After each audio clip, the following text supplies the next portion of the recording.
O aneurisma cerebral é uma doença muito grave, gera bastante morbidade, mortalidade e gera muita dúvida também na população em geral, que não sabe muito bem do que se trata e não sabe das formas que a gente tem para tratar.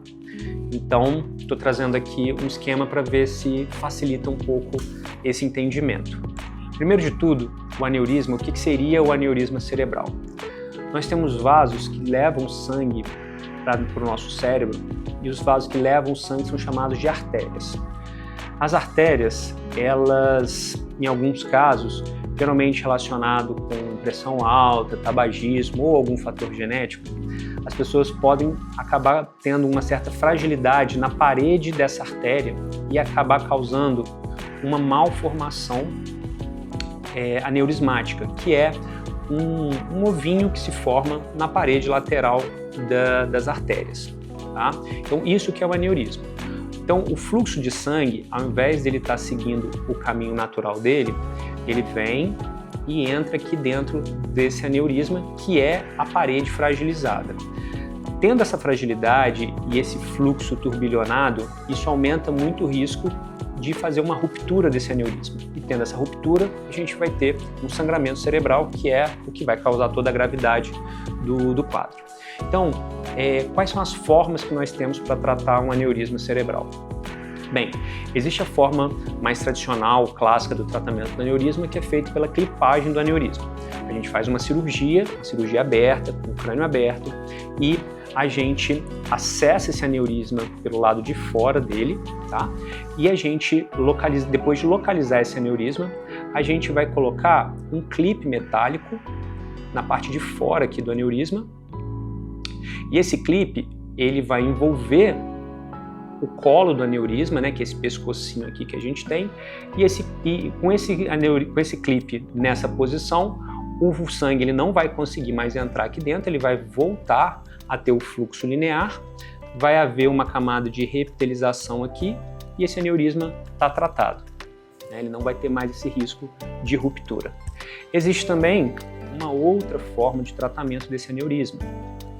Tá? É a técnica chamada de endovascular.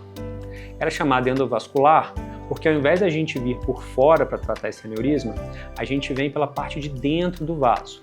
A gente faz um acesso arterial na artéria femoral, sobe com o catéter até os vasos cerebrais, chega até aqui dentro do aneurisma com um microcatéter. Esse microcatéter, ele vai, por dentro dele, vai passar um material, que é uma micromola de titânio, e essa micromola, ela vai sendo depositada dentro do aneurisma. Quando a gente termina de fazer a oclusão desse aneurisma com a micromola, esse fluxo sanguíneo, que também estava fazendo esse aspecto turbilhonado, ele volta a ter esse aspecto linear, causando uma camada de reepitelização e promovendo a exclusão desse aneurisma também. Em alguns casos, essa técnica endovascular pode ser também associada com a colocação de um stent nessa região do aneurisma para fortalecer a coaptação dessas molas aqui dentro, evitar que elas saiam e evitar que o fluxo sanguíneo acabe empurrando e fazendo uma recanalização desse aneurisma. Então essas são as duas formas que nós temos de tratar os aneurismas cerebrais. As duas formas, elas não tem uma que seja melhor do que a outra em todos os casos.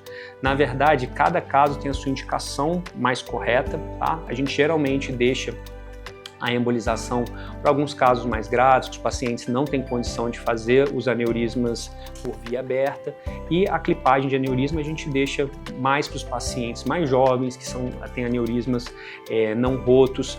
Então, enfim, existem várias indicações e contraindicações para cada uma das técnicas, e o ideal é você procurar um profissional para poder ver qual das duas técnicas melhor se encaixa para o teu caso.